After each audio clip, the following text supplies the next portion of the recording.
Hello mga mareng, may tanong ako sa inyo. Ano ang anak ng shell? Ano?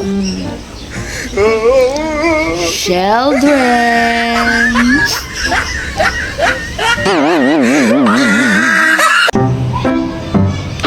Wow, si ate feeling blessed. Yung inutangan, stress na stress.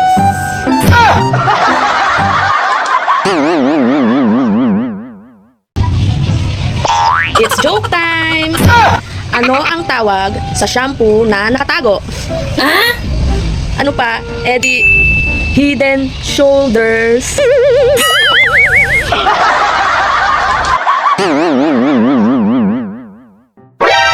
Oh, magpapasok ka na naman. Nakautang na ba ang lahat? Pambiling gamit. Ano pa inaantay nyo? Umutang ka na. Tapos katapusan mo bayaran. Katapusan ng mundo.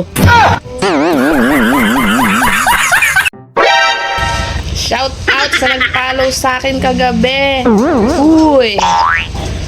Kinabukasan in-unfollow ako. Ano yun? Fake? Maliit ba ang bahay mo at wala nagpa-follow sa'yo?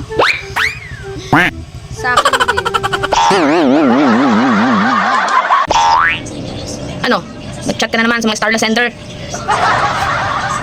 Huwag na huwag kayong mag-chat sa mga Starla Sender, mga mareng. Antayin nyo ang magkusa sila. Hindi yung chat ka ng chat sa inbox nila. Inbox nila, masipag ka.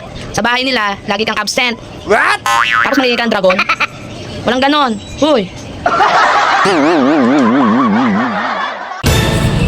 Maikli lang ang buhay. Kaya piliin mong mambuisit araw-araw. Sabi nila, ang bait ko daw kasi wala akong bisyo. What? Oh no! Hindi nila alam, adik ako sa kape. Init.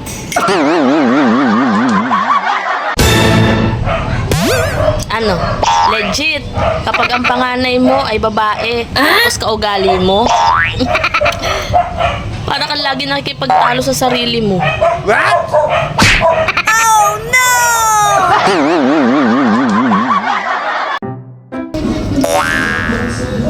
Ay nako. Ang hirap talagang maging maganda. Nakakapagod.